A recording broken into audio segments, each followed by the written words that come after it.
Yeah. It's great on my phenol scale. Yeah. That was good. Welcome once again to Chill Filtered, the podcast where we drink whiskey so you don't have to. But you probably should. You probably are. And that's why we like you. We got to switch that up again. We got to make that different again. But anyway, here's the business for this week. Here's how you can support us this week. We got a Patreon and we have a YouTube channel, and they both need support. And so you can check us out on patreon.com/chillfiltered, or we're just Chill Filtered Podcast on YouTube. So we could use some subscribers, and that's the business for this week. It would help us out. So otherwise, we're drinking Octomore 14.2, shared by one of our favorite viewer listeners, Curtis Wax. And he's a Patreon supporter. Hey, who knew? He's beautiful too. It's connected. Speaking of which, I'm not going to say anything. But we love the Wax family. Brian, how's things going? Now I want to know. Now I want to know what you're about to say. You already know. Probably something about the entire Wax family being beautiful. Probably. Yeah, exactly. Beautiful family. Especially that Reed character. Yeah, character. What a stunningly handsome young man. So I've had a very Scotchy week this week. I have had some interesting Scotch pickups. Oh, do tell. Yeah. First order of business, I was at Trevor's. And for, I think, only the second time in my life have I seen this on a shelf for sale, and that is Springbank 12 cask strength. Cask strength. Yeah. Nice. I know. And extra fun here, too, because during the meetup, at, what's it called? That was the one? What was the Cask and Ale? Yeah. Mm-hmm. We had Ben select a blind pour for us, and right there at the bar, we were trying to guess what it was and everything. And we both loved it, had no idea what it was, and sure enough, it was Springbank 12 cask strength. I'm so regretting. You reached out and said you want one of these. And that's why I asked the connection together. Both you and Ben. I would have gotten one. Yeah. It was so good. I loved that pour. I know, it was very good. Yeah, I'll let you know if I see it again.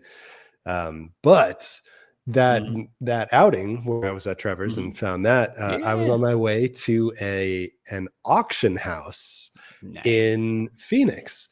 And so somebody from my wife's work, they frequent this auction house a lot. They find fun stuff and bid on random stuff.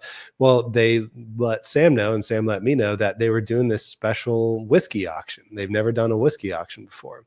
And I got the lowdown while I was there. Apparently the backstory is a prominent member of the whiskey community in Phoenix passed away, unfortunately, and had just a massive collection. And so they put his whole collection up, and apparently it went in 4 parts. There were 2 parts about a month ago that I didn't get in on. I didn't know. And then there were 2 parts over the weekend, this past weekend. And they sold the whole everything for charity. They did the whole auction for charity. And so didn't seem like there were a lot of people bidding on stuff. That's my kind of auction. I know. I ended up going through, and it got to, so I will say there were a couple of George T. Staggs on there, and they did go for full secondary. There were some Weller stuff that people are obsessed over, and those went for full secondary pretty much. But when it came to scotches like Kilchoman, nobody seemed to be interested on those. And so I picked up 4 different Kilchomans that are like really interesting single barrels. So awesome. The first that I was most excited about here that I held up is a 13-year single barrel from Specs. And I think, if I remember correctly, the oldest stuff from Kilchoman is like 16 maybe They're not like that old a distillery. Yeah. yeah. So this is pretty old for them. And I only found out after the fact it spent all 13 years of its barrel life in a Buffalo Trace barrel, Oh, interestingly enough. wow. So That's that's got cool. an extra little fun thing there. But I got a special release here. I don't know how to pronounce comb rake, maybe. Yeah, we could look that one up later. Yeah, but there were a couple of these on there, a couple different batches of this special release. So I was able to look like 3, 4, 5, which one do I want? And 5, I think spent a lot of time in either port or some kind of red wine cask. So I was like, all right, I'll go for that one. And then I've got this other, an 8-year single cask in Ruby Port and a 7-year single cask in PX Sherry. Yo. And it's like dark, man. Look at this. Like, look how dark this look at PX that. Sherry one is. So I got these all for like $50 each. And they were individual, like it wasn't like a bundle. Yeah, they were all That's individual lots that I was bidding on. And it was like 40, 45, and then taxes and fees or whatever. Yeah. So for all 4 of these, it was like $220 for all 4 of these. And the 13-year alone, when Specs sold it, was like $190 at Specs. Wow. So that's amazing. I feel like I made out like a bandit on these. So I'm pretty excited about that. Just those 4 though for the auction? Oh, there's more. I wondered if you'd ask. Yeah, there's more. There may or may not have been a Christmas present buy for a certain someone in there. Hey. Yeah, and I'm very, very happy about that too. No hints will be given, but I'm pretty excited about it. I guess that's technically a hint. Now you know what it is. No. Yeah, obviously it's I guess that is a hint. You gave me a little. Well, no, I don't know. That I am excited about it. That was all I said. Cool. So. Oh yeah. Well, you did say that there wasn't a lot of amped up bourbons that were at a reasonable price, but that might not mean you didn't get a bourbon at an unreasonable price. That's true.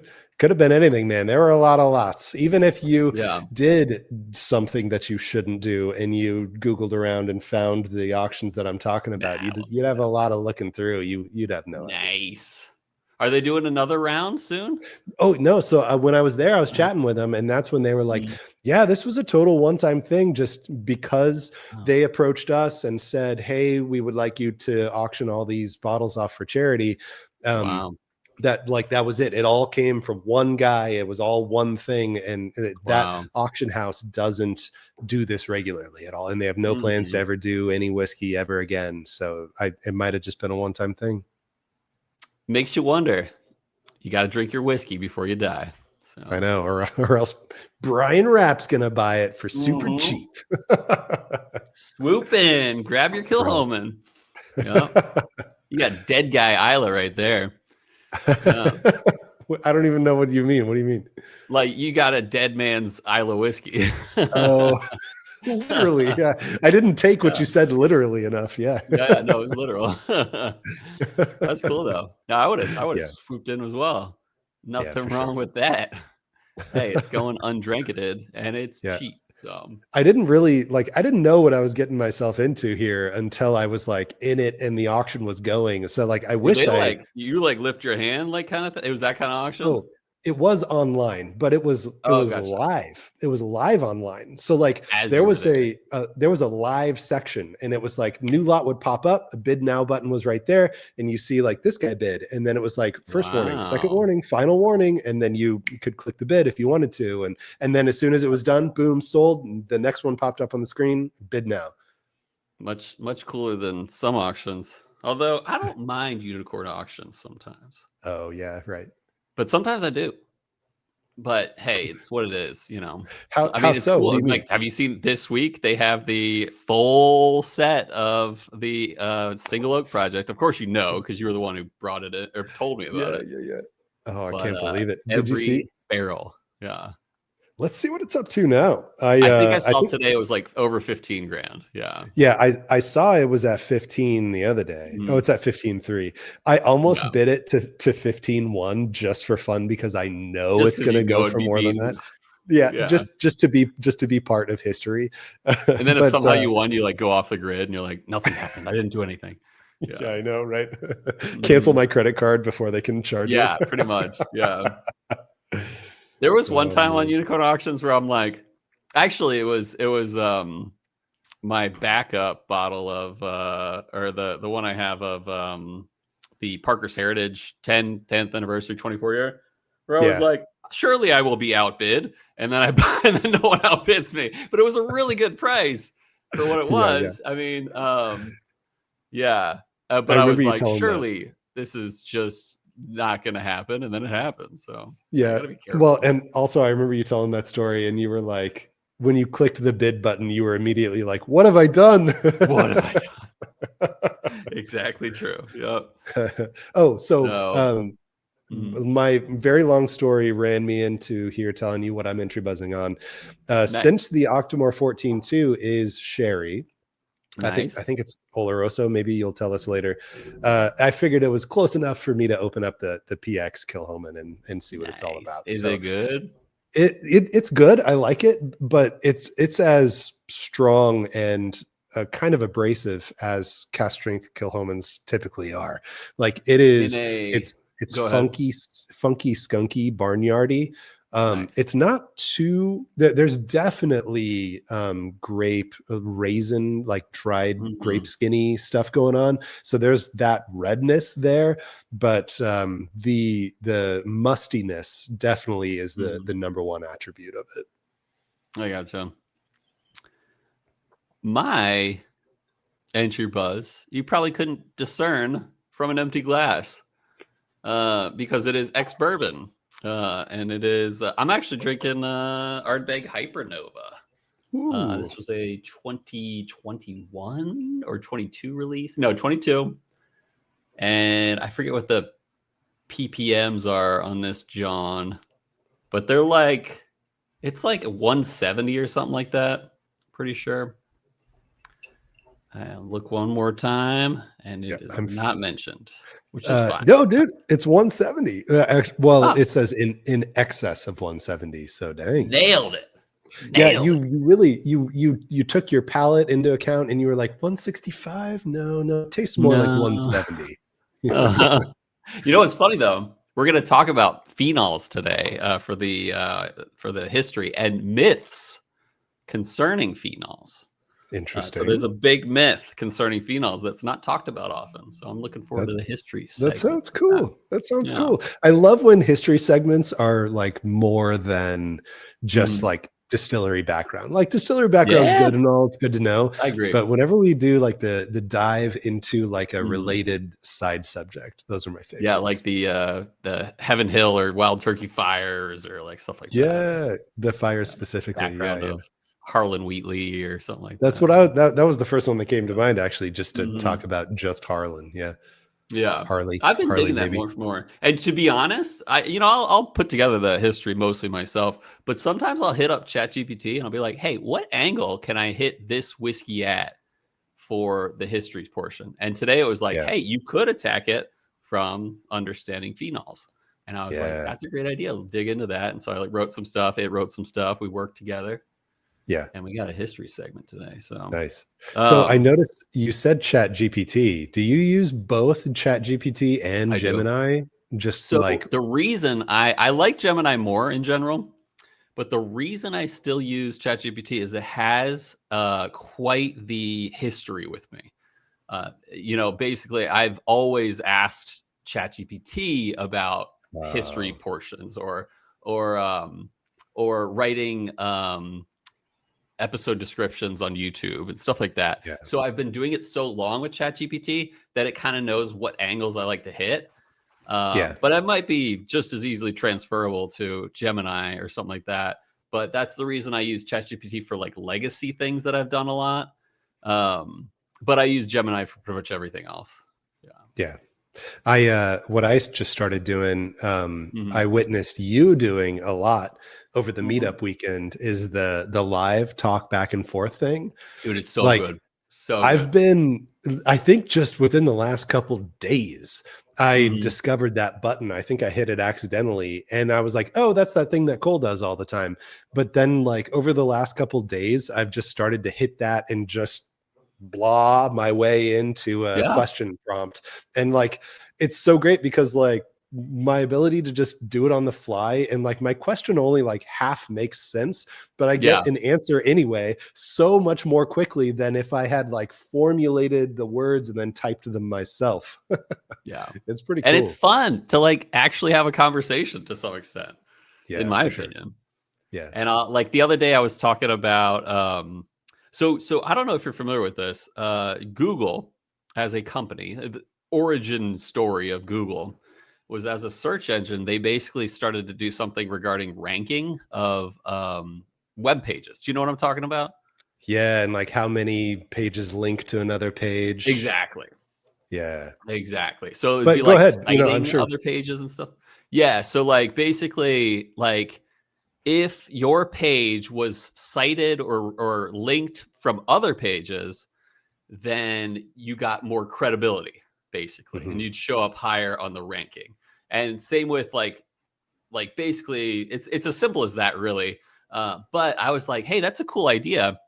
What do you think? And I was like talking it up with Gemini. I was like, what do you think about um, that with the music world? Like, which artists are cited the most, sampled the most, referenced the most, like that kind of stuff between each other? And it was like that's a cool thought experiment, or like cool, concept to do that. And they were like, I think the Beatles or Michael Jackson or even David Bowie and stuff like that. Like we started to talk about um, that kind of idea with music, and it was kind of fun to just do that. And it didn't have any like legitimate sources for that, but it was like down to talk to me about it. So Yeah, yeah, I'm down yeah. to talk too. Do you ever watch YouTube videos from a channel called Veritasium? Yeah, heck yeah, all the I time. was gonna say, Love that if you channel. didn't know, it's probably one you've seen before and you just didn't Oh know.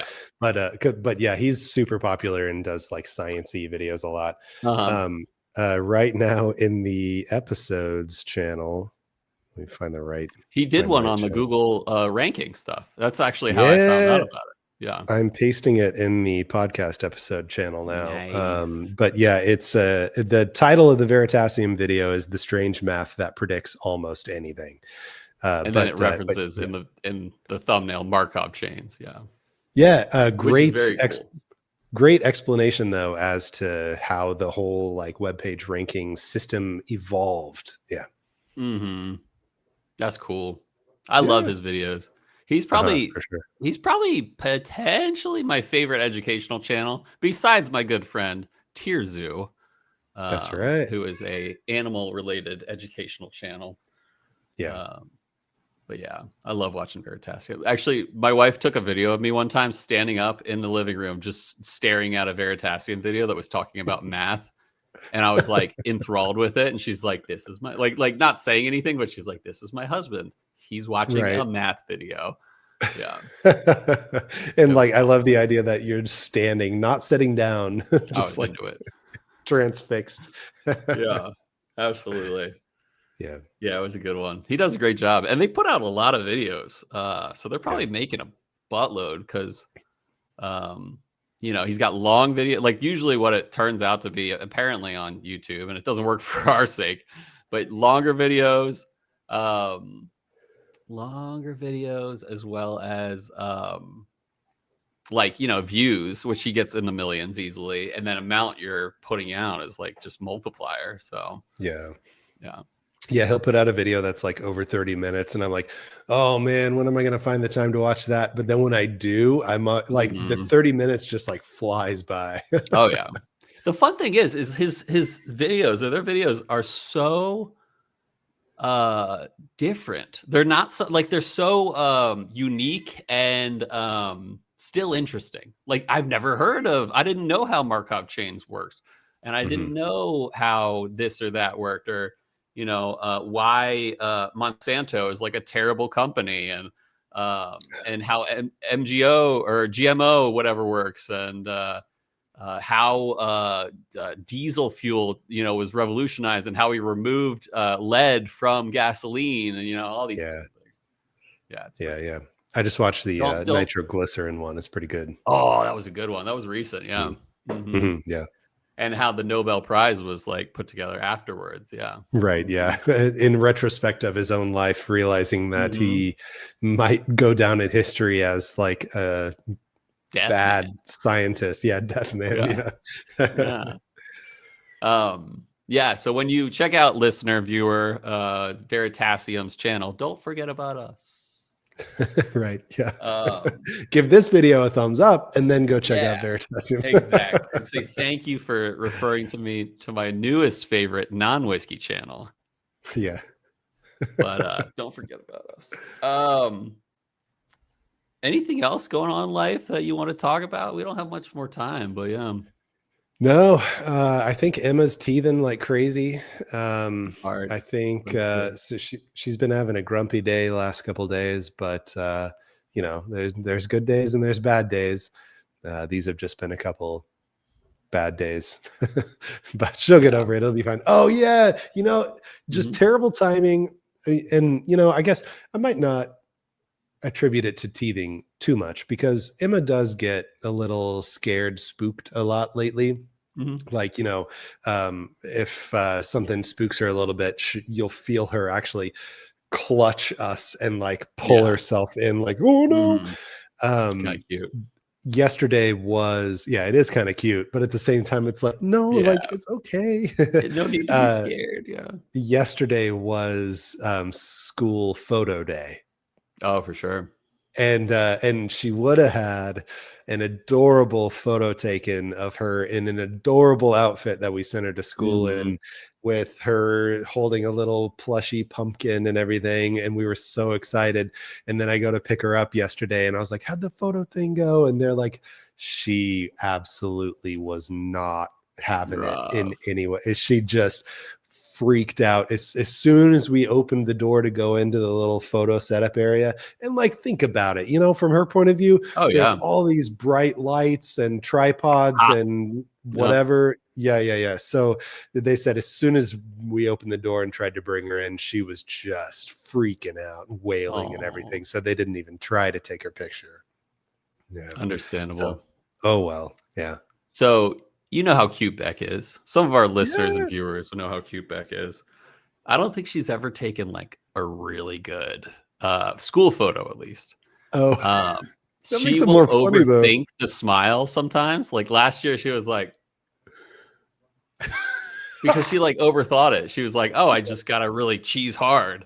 And then 2 years ago, she kind of got upset because they told her, oh, try this now. And she thought that means I didn't do it right the first time. So she got really sad and has this one face where she's like, and it's the cutest thing ever when you're like, oh, Beck, like you sweet girl. And then the first year, I think she was crying or something. Or no, she had like a tear in her eye or so. It was just, it never works out perfectly. But she's gorgeous and like, it's just funny. So today she's actually taking her photos at school. And we'll see how they go. But I basically told her, show me what you're going to smile like today. And she kind of overdid it a little bit. And I'm like, that's great. And I didn't want to like tell her not to do what she's doing. Yeah, right. She'd be like thrown off for the whole day probably. And I'm like, just smile how you want to smile.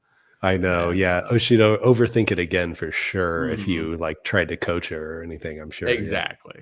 It's a funny thing, smiling, you know? So I know. Speaking of smiling, before we go into break, I got a crown on one of my teethies. Because of the clenching I've had recently. Not recently, I've kind of always clenched, especially at night.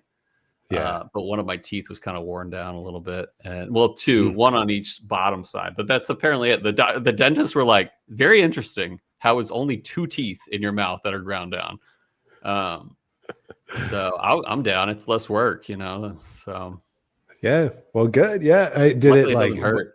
I don't know what the crown process is like. Did it hurt? Did Basically, it take 2 they like hours? try to like grind the tooth to like some sort of nub so that it can like stick something on top of it. But right now, I only have the temporary crown, and then they're gonna like do the official one later. I don't even know what it looks like. I don't know if it's like the same color as my teeth, or I don't even know how it works. Interesting. But I will tell you this: I never knew that it is possible in a hardcore teeth grinding situation to not have pain. I assumed that when you have your teeth worked on in a hard way, or like, cavity filling or something like that, I assumed that there has to be some level of pain, and you just got to suck it up because it's better than the pain without the Novocaine kicking in. But like yesterday when I got the crown or the temporary, where they were like grinding down my tooth to like a nub, they were like, does it hurt? And I'm like, a little bit, and they're like, oh, we could fix that. And so they like hit me with more Novocaine.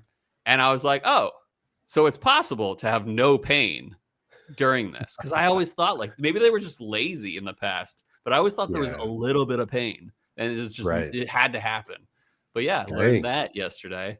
But it was hard to wear off that Novocaine. I was like talking at work like, that's I know, yeah. But it wasn't that bad. Too easy to like bite your lip and stuff too. Like, gotta watch what you eat and everything. Exactly. Oh, here's a funny but also disgusting part. When I got home, I was pretty hungry because I didn't really eat that morning. I didn't want to like put a lot of food in my mouth to start a dentist appointment.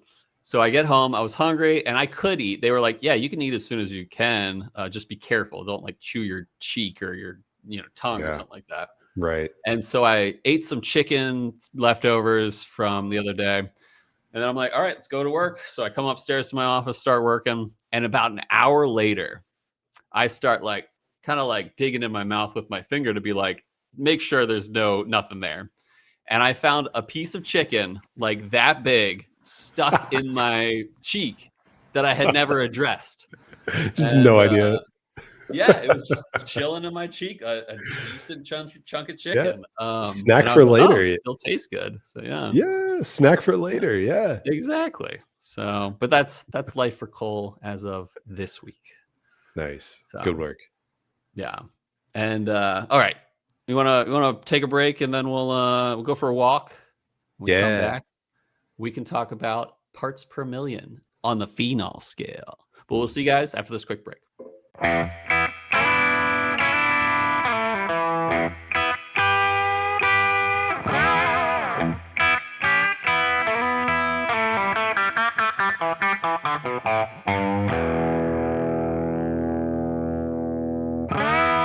This episode is brought to you by Curtis, Katie, and Reed Walks, not only from their financial support via patreon.com/chillfiltered, but also for providing the sample of Octomore 14.2 we're drinking today.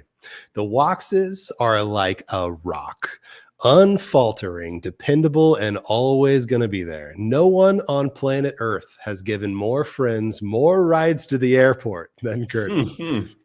No one in the history of humanity has helped more friends pack up and move their house than the Walkses. They love a good book, including Little Reed too.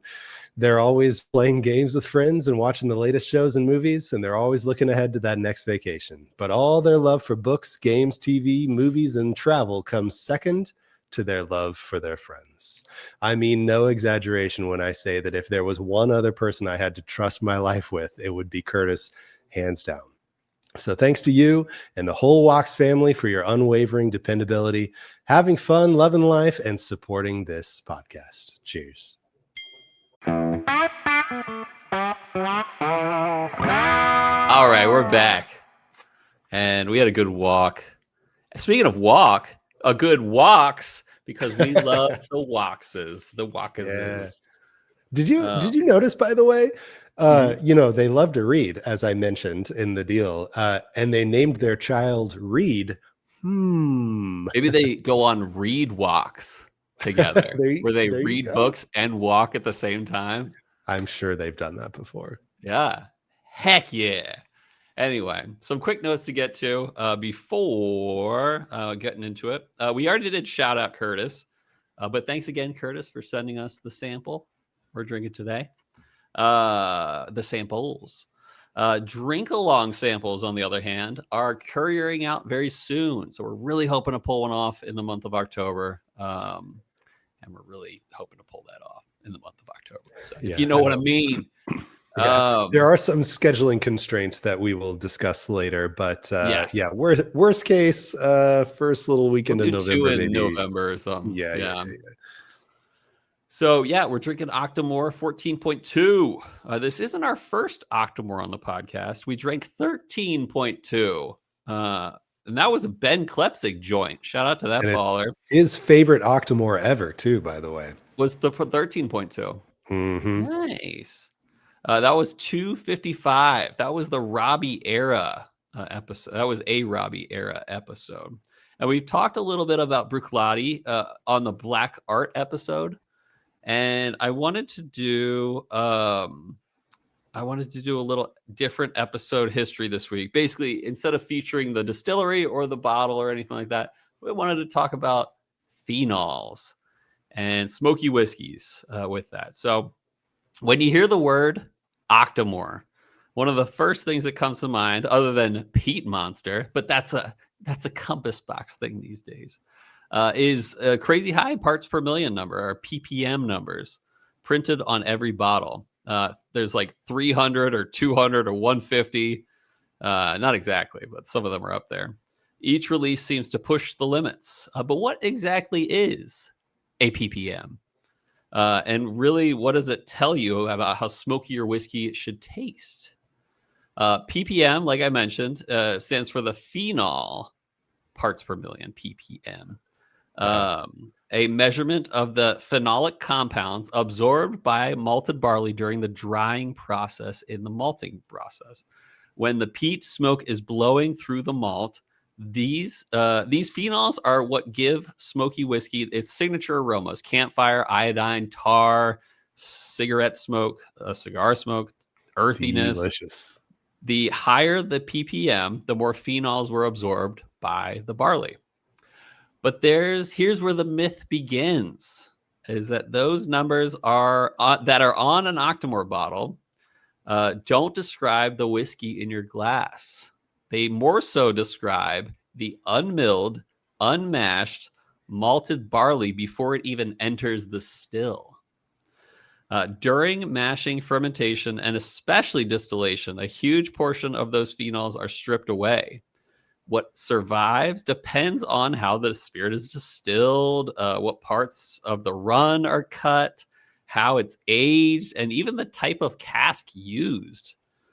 That's why you might drink a 300 parts per million Octomore and find it surprisingly elegant, while a 40 parts per million, like Lafroig or something like that, might knock your socks off in the smoky direction.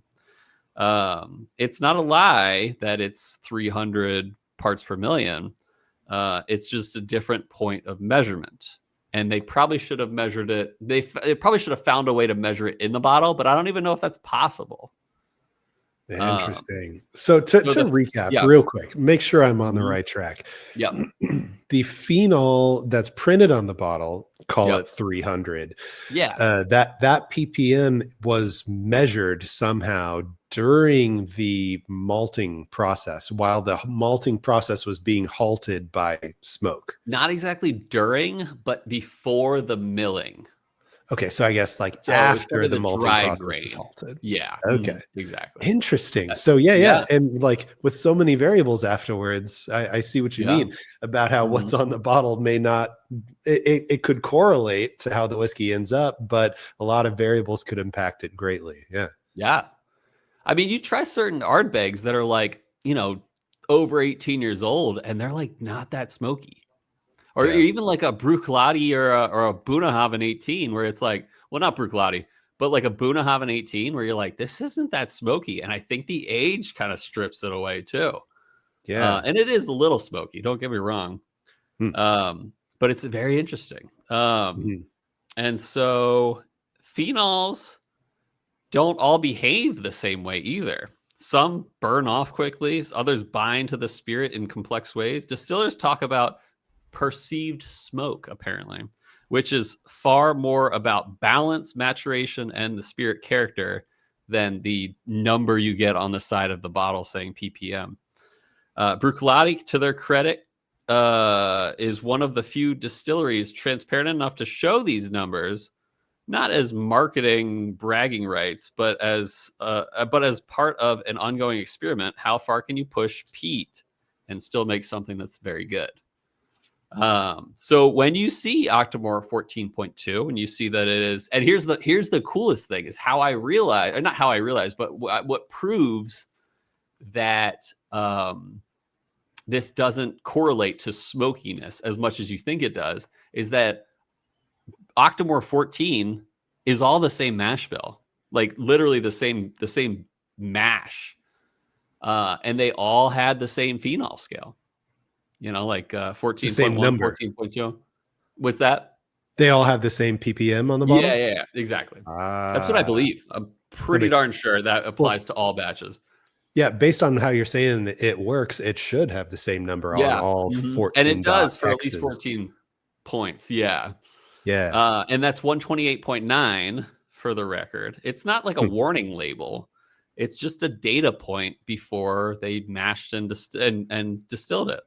It's not like a palate thing, and that's why it makes sense. Like I will drink a Ardbeg, which is usually above 50 phenol scale wise, but phenol. Like apparently Laphroaig phenol scale.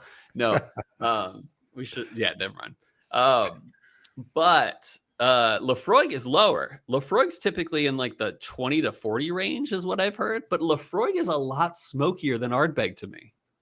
So that's saying something. It's like, I get it. Like, it's not really about that number. Right. It's like there's a deep question in there where like you could ask hopefully some master distiller, like, what sort of things can you do during the distillation process and during aging to bring out more, to exhibit more, a higher ppm in the palate, in the flavor of your whiskey? Because I'm sure that somebody out there understands, like, okay, well, if you start out at 300 ppm, but you actually want something that's not terribly smoky, you want to age your whiskey this way or whatever. Yeah, that'd be interesting. Yeah, it makes sense to me. But at the end of the day, what makes Octomore special isn't just the number. It's how they managed to turn something so extreme into something so refined. That's my history. But then we talk about the specific release. This is 5 years aged, the 14.2, distilled in 2017 based on a 2016 malted or barley harvest. Cast strength at 57.7%. That's 115.4 for those who math. And they math hard. Like I said, 128.9 ppm. Here's the maturation profile. 40% first fill Oloroso hogsheads. 16% first fill Amarone.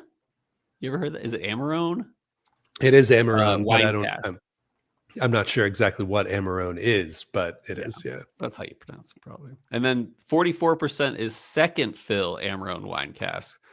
And apparently there was like kind of like a Found North kind of thing where you finally bring it all together and do a finishing thing. And apparently that was French oak wines, or French oak and wine casks like Paullac. Like it looks like, I don't know. I have no idea. Spell it. Spell it. Paullac. Interesting. Yeah, I have no idea. Paullac. It's like Cadillac. Paullac. Anyway, but Cadillac's a French word. That's what I was gonna say. It might be. Yeah. So anyway, much more sherry and wine focused than 14.1, which is pretty much all ex-bourbon. And then 14.3, on the other hand, is a 50-50 blend of second fill wine and ex-bourbon. So this one is much more like red, if that makes any sense. Right. Non-chill filtered. Hey. And cheers to Curtis. Thanks for the share. Total wine price. Retail was about $260. So that shows what a baller Curtis Wax is. Yeah. All right, I'm pouring this out for my homie right here. This homie. Very good. And he fills to the brim, this baller. Boom shakalaka. Yeah, what a guy. So there's other, how familiar are you with other Octomore releases? Because Like how long has Octomore been on your radar, I guess? Because, you know, the 14.2, it goes all the way back to 1.1, I assume, right? Yeah, I would imagine so. Yeah, I don't know much. I think the first time I had Octomore was, it had to be a good few years ago, probably at least 6 years ago. There's like some more special releases. Like there's like a 10-year Octomore and stuff. Have you ever had anything like that? Not that I know of. Ah. The first time, now that I think about it, I think I ever had Octomore was working at the bar in Richmond. Nice. Really cool bottle. It stands out in a bar. Yeah. It's tall. It's a very tall oval shape. It's like an elongated oval. Yeah, and not always. I was about to say it's always opaque black, but it's not always opaque black. 0.3s are usually semi-transparent or cloudy transparent. Yeah. That's right. I forgot about that. All right. Okay. I went ahead and did all 3 pours, and I went ahead and added my water already, but now I am going on the nose. Wait, what's your 3 pours again? The neat water and ice. Oh, gotcha. Yeah. Sorry. No. Oh, no, no, just pour it and then just you add water. the ice. Yeah. No, no fun comparison during the thing today for me. I don't have any other. I don't own any Octomores actually. That'd be cool. Although, shout out to Miles Ferguson, who recently bought his own little bottle of an Octomore. Do you remember? He got 16-1, right?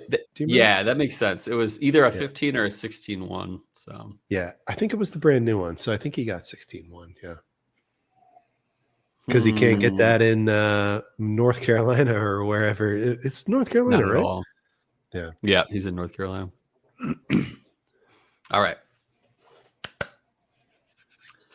Nice finish.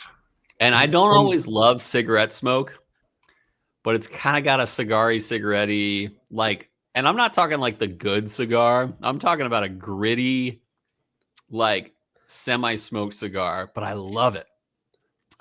It's not the main note. It's just a finish note, but it's something worth calling out is that it is, it's cigarette-y. And I've never smoked a cigarette. But I have smelled a cigarette up close, as most people have with secondhand smoke. But it's got the. I do cigars every now and then, for the record, but that's a little different sometimes than I thought. But yeah. We didn't comment on the nose at all, and like it's kind of throwing me off. I might have done myself a disservice by going with this Kilchoman first.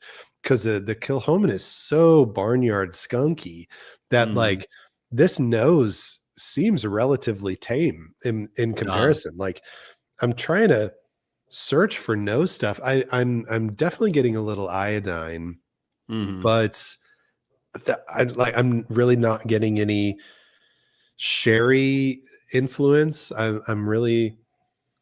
It smells like it's going to be high proof. It smells like it's going to be thick and buttery, and there's iodine there, but that's pretty much the whole nose for me.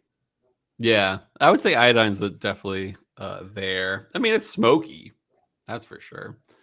What I do notice on the palate is it's not exactly dry, but I wouldn't call it sweet either. It's kind of right in the middle, which is healthy for an Octomore. Yeah, it's good stuff. It's good stuff. Yeah. I'm not well versed in the peat world. And it's hard for me when there is peat there. It's hard for me to figure out if I think that that's a lot of peat or not a lot of peat. And so like it's Octomore. So I have in my head, like, all right, here we go. This is the pinnacle of peat almost. Yeah. But then I sip this and don't get me wrong, the peat is very there, but like, I can't say that I feel like this is just blowing me away with all the peat. I feel like the peat is held in check with high proof, a semi-thick palate. It's not a syrupy rich palate, but it's definitely heavy.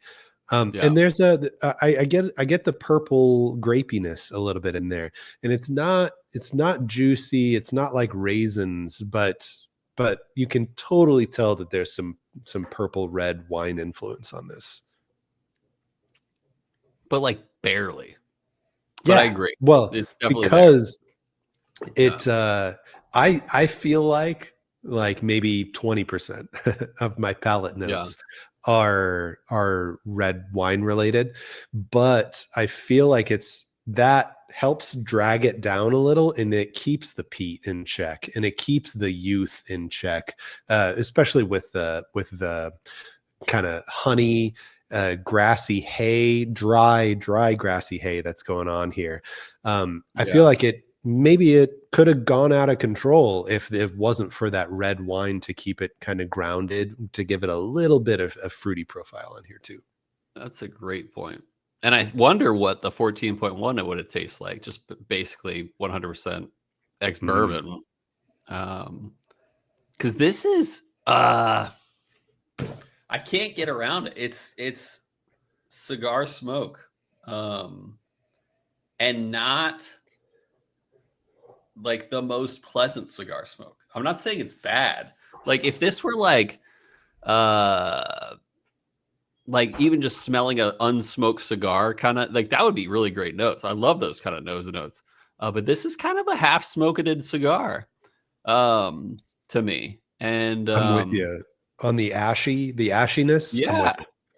And I don't mind it. I actually like it, but I did compare it to my Hypernova, and Hypernova is way sweeter.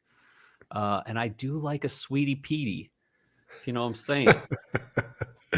I do. And now I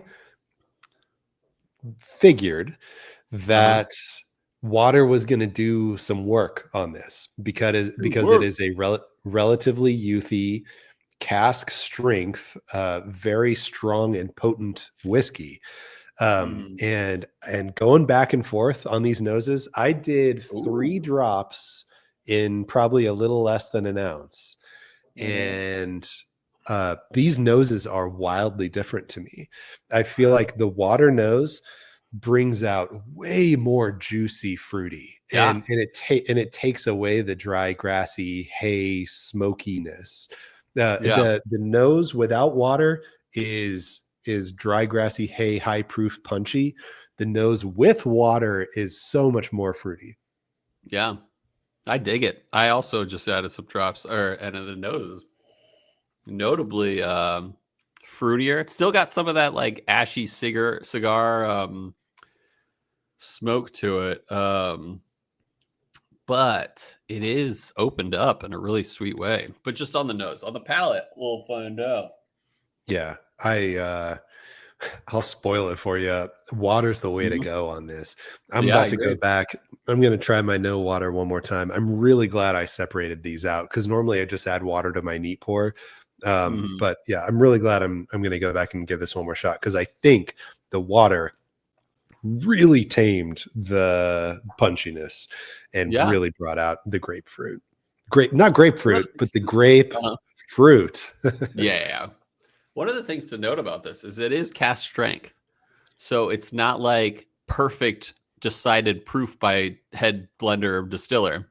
Sometimes you can get that. Like this is like, what do you call it? Like Found North, where they always do it at cask strength, but they're like, hey, manager's proof is a few drops here or whatever. Which I can respect. But this is cask strength. So if they didn't intend for this to be like the perfect proof, when you add a few drops, maybe it is the perfect proof. Yeah. One of these days, I want to take that proof meter back there. Yeah. And I want to, because granted, we could do it mathematically, but I think it'd be fun to do it, is empirically the right word, where I put my neat pour through the meter, and then I add 3 drops and put it through the meter. And just to see, are we talking like a change from 57% to 56.8%, or like, I don't know. Anyway, I'm sure we could do the math on it too, but it begs another question that I've had while your ice melts. Have you ever done any research on what is the traditional, normal Scotch, a Scotland way to add water to your pour, because I was watching a YouTube video the other day, and Did there it were involve Richard Patterson? No, it didn't, but maybe Because that'd be he's the done first it. place Yeah, I I've should go. seen. But go on. So these guys, they were doing what was it? It was the 1986 Bruichladdich 30-year-old, like fully matured in sherry butts. Wow. And they were like, they seemed like they really knew what they were talking about. Smart dudes. And then they were like, let's add some water to this. And they grabbed this like dropper thing and they put a ton of water in it. And then they just lift their finger off and like a ton, maybe like a half ounce of water goes in, and they all did it and they all kept going. And I was like, is that not like a crap load of water there? Yeah. No, Have you ever done research on how much to add? I don't know about how much, but I know, like, I believe, if I remember correctly, Richard Patterson is not afraid to throw some water down. But like a in lot, fact, as the main dude of Dalmore and as well as other projects, he is not afraid to add like a half an ounce. And he's got his opinions on other things, which makes me believe he's, knows what he's talking about. And I know he knows what he's talking about. But like if you, sip it like, smell it, hello, how are you? And then if you sniff it like this, I will kill you. But he's not afraid of water. I've even seen, we could even ask Miles. Miles would tell us, because he's been to like a bunch of Scotland distilleries. And they're heavy-handed sometimes with that water. Like, I want to say there's certain ones that like have like these little glass pitchers, and they don't even like eye it. I mean, they eye it, but they don't even like measure it. They just pour it in and be like, so it's good. I mean, sometimes it's great. It depends on the Scotch, but I'm scared to add more than a few drops, especially with like American whiskey. But with Scotch and Irish, sometimes you can get away with it. So yeah, and especially cast strength Scotch too, especially. Yeah. But I hope I didn't. One thing is that you suddenly have more whiskey. Yes, very good. Very infinite whiskey hack. I hope I didn't make you melt your ice longer than you expected, but I I downed my ice pour here. I let the ice cool it down a little bit and melt it down a little bit, and then I slammed it. That strangely enough, it has a nice fruitiness to it, but it's no longer like deep purple raisin fruity. It brought it up almost to like apricot, like plum. I guess probably plum is the best way. Like a juicy, a higher register red purple fruit. I don't think that it's good though. I wouldn't recommend it. But it just changed it more than I thought, which is kind of fun because the water changed to the neat a lot, and then the ice changed in another weird way too. So lots of versatility here, I guess. Yeah, I like it a lot with the ice on my end. I think it opened up the most. There's so much more diversity in the flavor. I'm getting not as much half smoketed cigar, but that's still there. But I get a little bit of pears. I like it. I think I might like the ice pour best. Yeah, ice pour best. I think like if I scored each pour individually, I think water would be first place, like by a mile. Like if I baselined water at an A level, then I'd probably be putting like neat at like a B- and ice at like a C+. I think there's a good gap between water and anything else that I just love the water that much more. And not because you just talked a lot, but I agree, actually. I think water is the best, but I think I'm going to tie on neat and ice. They're very different, different. But there is something about the ice pour that is a little too watered down for me. And I do like the neat pour as it is, and it's very unique in that way. But I think the water was the winner in terms of dilution and flavor. Yeah, I can be very convincing. Thank you very much. That was good. But Mhm. this don't compete with Hypernova. Oh, Hypernova the yeah. winner. Yeah. I remember Hypernova being Welch's white grape, like high register fruits. Let's find out. Mm. Yeah, because wait, there is an Ardbeg Supernova, right? Am I crazy? Mm-hmm. Yeah. Okay. There's multiple. I think Hypernova. No, I'm thinking of what's the one where the whatever the arm of the still was up instead of down or whatever. Heavy vapors. That was the Heavy purifier. vapors, yeah, the acid reflux one, yeah. That heavy vapors, I think, is my favorite Ardbeg committee release. That's ever. a good one. Yeah, That's a sweet peat mess.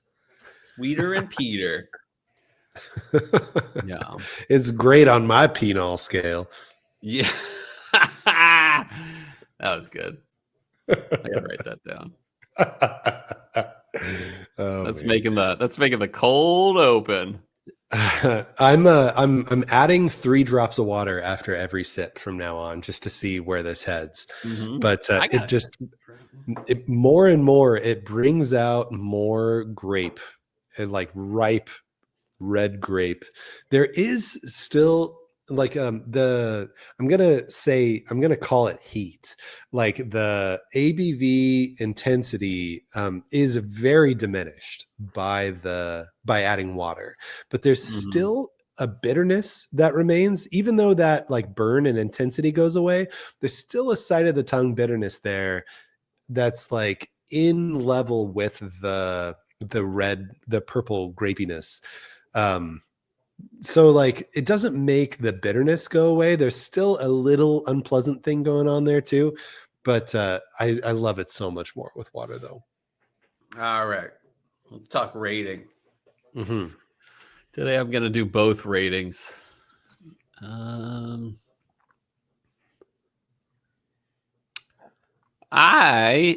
your number or letter rating scale, I'm gonna go at A- here. B would be clearly stands out. A would be extremely solid, well-rounded.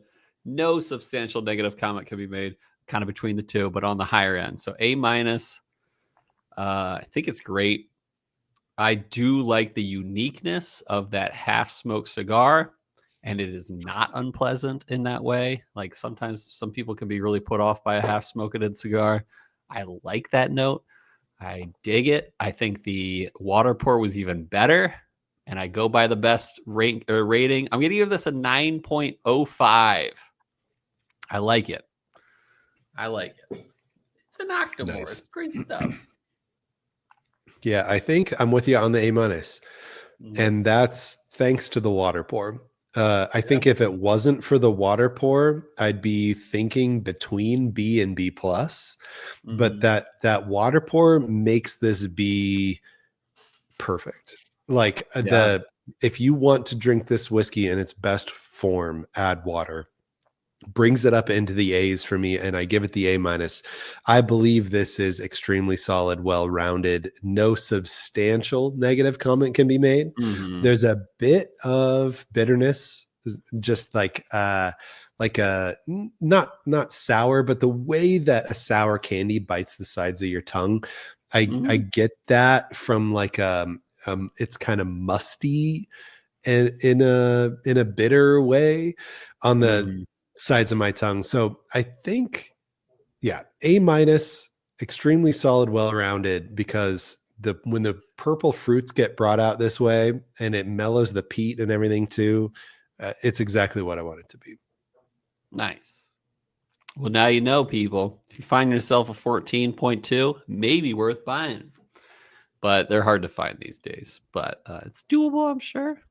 But now that we've talked about our ratings, let's move over to our next segment of the show that we call Whiskey World News. All right, everybody, welcome back. Let's talk about some Whiskey World News here. Interesting releases from Heaven Hill. Nice. So I just wanted to point out some fun things that we saw on the Coming Whiskey Instagram. We saw a Heaven Hill Heritage Collection 22 year. I think they do these every year. If they don't do these every year, it's just about every year. But the Heaven Hill Heritage Collection, the one that's going to come out in 2026 probably, is the 22 year 137 proof. And it is the mash bill of 78, 10, 12, 78 corn, 10 rye, 12 malted barley, which, yeah, I didn't Google it. I didn't double check, but I'm pretty sure that's Elijah Craig. So, I mean, this is going to be a monster. There's been previous Heaven Hill Heritage releases that have been the Elijah Craig mash bill, the 17, which was, I think, technically the first Heritage Collection release, if you ignore the one that came in the box and it was like 27 years or something like that. Oh, yeah. And then that is Elijah Craig, for the record. Yeah. Okay, good. So this will be the third, if I'm doing my math correctly, Heaven Hill Heritage Collection. That's the Elijah Craig. Yeah. Yeah, I was thinking about, I was like, it's definitely not the third release, but yes, I believe it is probably the third Elijah Craig mash bill.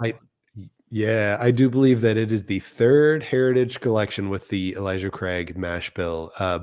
And so it's just adding on the years of the previous ones. This one is going to be super highly sought after. I mean, secondary on the previous ones is, well, the 18 or 19, whichever one it was, is like 450. No. The previous Elijah Craig is like 450, 500 maybe, and then the Heaven Hill 17 is like 1,000, maybe 950. Oh wow! I think this one is gonna be, as long as it's add money, as long as it's actually good, because it's Heaven Hill 17. It's Heaven Hill 17 plus 5 years. Got to do math real quick. So yeah. Anyway, this one's gonna be highly sought after. So and it's almost hazmat. Yeah, but you know what is even more almost hazmat is something they've been releasing at the distillery as of just a couple days ago. The William Heaven Hill, if you're familiar with that name, that is what they release at the distillery only. William Heaven Hill, 19 years, 69.1%. Whew. Yeah, these William Heaven Hills. Now, granted, I've had the opportunity to try a couple of these, and I've never been like super impressed. I think there was like a 15 that I tried and a 18, I think, that I tried, and like they didn't quite measure up to the Heaven Hill Heritage Collection bottles for me. But I mean, 19 year, almost 70% Heaven Hill, like. This thing, since it's brand new right now, like it started out on secondary around like 2000. And I think it's down to about 1,500 now, but we'll see where it ends up. But this is coveted, to say the least. Yeah. So I was curious, Cole, if you'd seen news about these at all, and where these measure up on the Cole's desired scale here. I mean, do you know how much the 22-year would be? I mean, the 19-year wheat whiskey was like 350 or something like that. So this has got to be like 350 at least. I'm sure it'll be 350 at least, and maybe just as prices for special releases always go up, maybe it'll push 400 barely. Yeah. If I saw it at 400, I would probably get it. I know, I would too. Yeah. And last year I got lucky enough. Like I said, I was able to get the 19-year wheat whiskey. I was perfectly in time at my local ABC store when they dropped it. Yeah, it'd be hard to say no to that one. I would like make up for it later kind of thing. Yeah.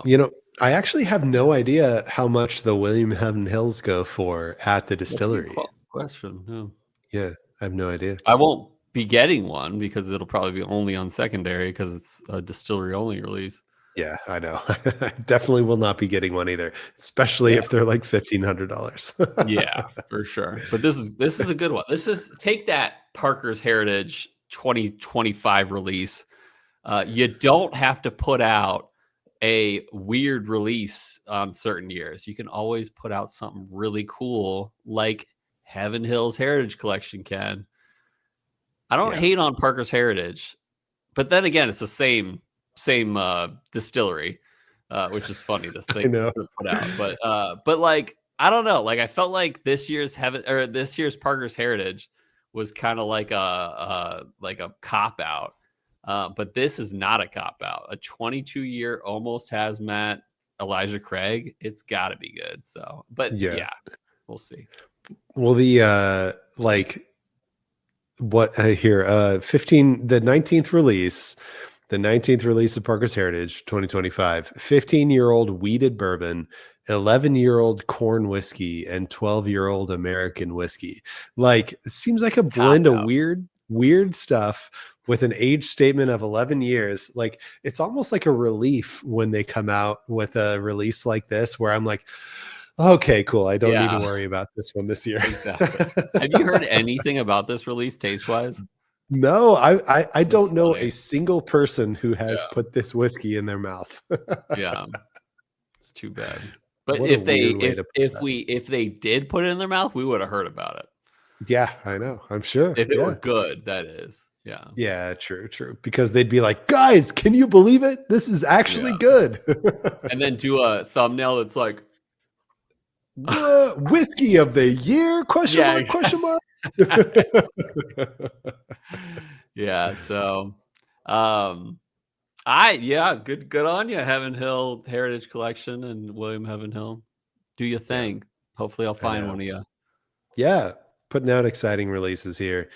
Yeah. But speaking of exciting releases, if you've been monitoring our Instagram, you saw us release a story entitled, "If It Wasn't Chill Filtered, What Should the Podcast Be Called?" And we put it up to a vote between these choices: non-chill filtered, Dram's Daughters and surprised Detours. it did so poorly.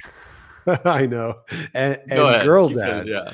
So no.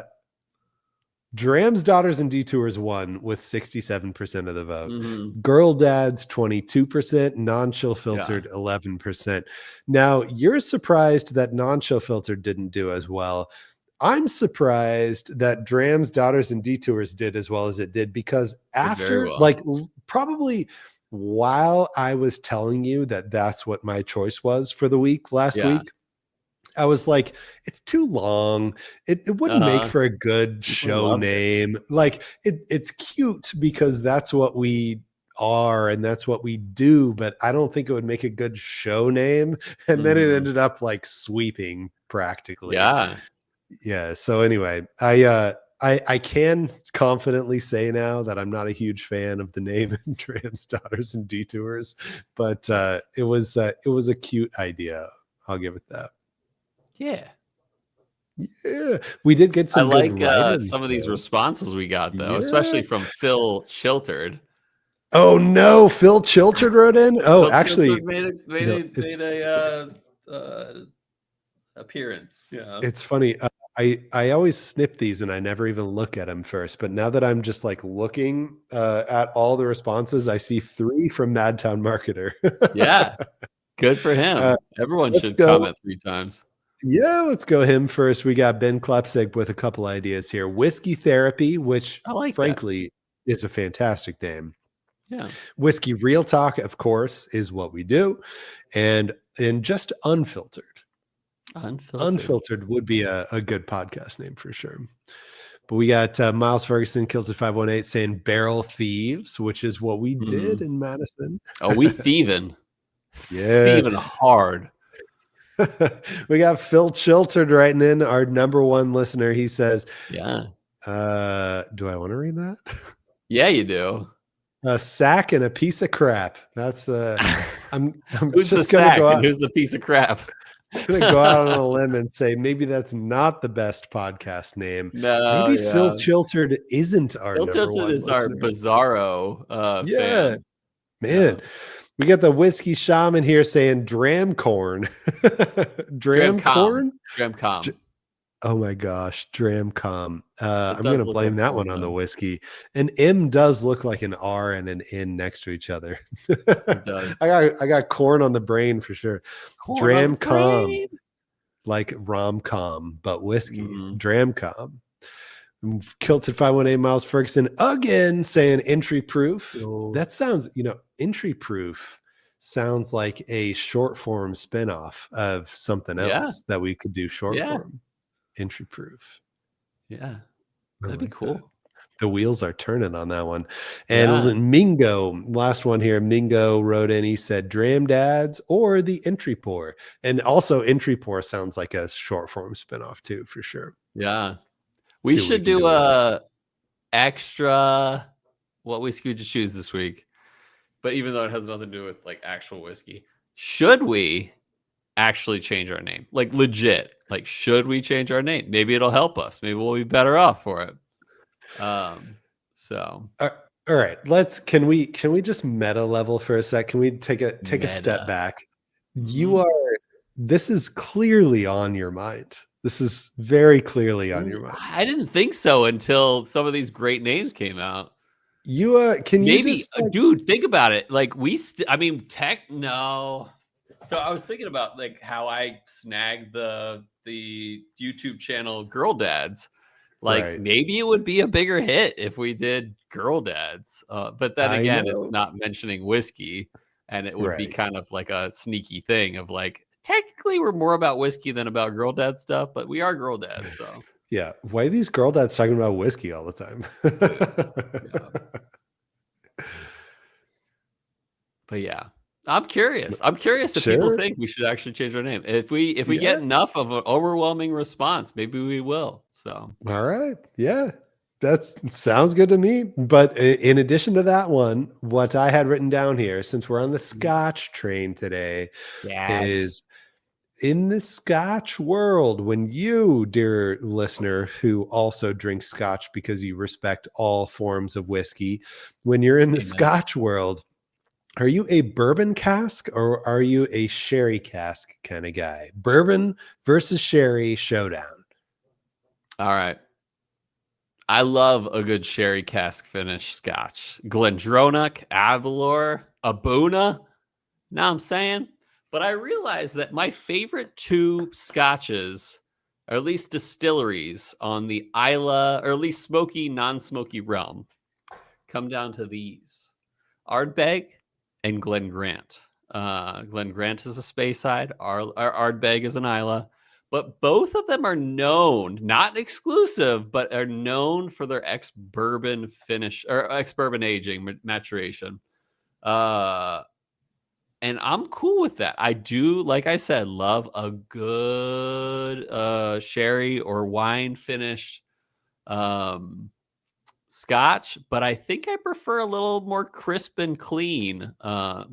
Ergo, Ardbeg and Glen Grant. So that's all I gotta say. I'm gonna go ex-bourbon here. Nice. You mentioned crisp and clean, and like I love a good bourbon barrel Scotch too. But what I love bourbon barrel matured Scotches for is when they take on a thick, viscous, buttery bourbon mouthfeel. And like, and I get what you mean by crisp and clear. And actually, frankly, I love those too, because I love a good, like, my favorite type of wine right now is Sauvignon Blanc from New Zealand. Yeah. Like it's got this like crisp, citrus, refreshing thing going on that it's not necessarily deep in flavors, but the experience of it is a like it's a kind of wine that you'll sip and immediately afterwards you'll go like Gray does, right? Does Gray does that? I think that was Beck. Yeah, but either I way, was yeah. back. I couldn't remember. Anyway, but I love a good bourbony, buttery, heavy mouthfeel Scotch. But I think what's closest to my heart is when it exhibits the raisiny notes. If I get raisiny flavors on a Scotch, that's when I'm like, oh, I love all the purples and reds that's going on here. And one of my absolute favorites, man, the mirror image video kills me every time. I'm pointing with my finger right now at this guy right here. This is a Hazelburn 15-year fully matured in Oloroso sherry barrels. And it's like, it's raisins to the max. And it's like syrupy, grapey raisins. So Love it. that is my number 2 Scotch of all time currently, with number 1 being the Bruichladdich 18, which we almost drank today. Almost drank today. One of these days we'll get to it though. But yeah, I'm taking the sherry side on this because I just love when the extra fruit layer gets added like that. I love it. And now the question is, what do we drink next week? And I'm looking at the John piece. And you're not looking at the right John piece, because at the bottom what are we of looking our at? show notes, at the bottom of our show notes. That's a good idea. Yeah, we're going to do Bardstown Discovery 13. So I've got one of these bottles, and a courier is running as fast as his tiny little legs can take. But his big glutes can. I know. Yeah. He's fully glute powered. He's powered solely by the glutes to get it to Cole in time here for us to do Bardstown Discovery 13 next week. I think it's new. It's hot. People are loving it. We need to give our take on it. So we'll do that one. Sounds good to me. Yeah. I hope it's good. I think I had Bardstown 12 and I thought it was good. Ooh. Well, that begs the question, actually. In the old database spreadsheet, do we have any other discoveries in here for you to be able to drink? I guess the thing is, the discoveries don't build on each other. It's not like they're directly comparable anyway, because the releases are so wildly different from each other. But there is Discovery 11 in the pool. Yeah, there is. If you wanted to entry buzz on a discovery, but yeah. Nah. I hope that everyone knows how much we appreciate them. Well, I hope I spank you on the reentry buzz. Yeah, I finally got to say that one. I was thinking about it, like, don't say that. Don't say it. You say it every other episode, Cole. So I'm glad you said it. But I hope I can defend my tie score for the season. I know. And by defend, I mean finally break ahead. But yeah, I hope we have more peaty scotches in the future. And but most of all, everyone, we hope that our love of whiskey lifted your spirits.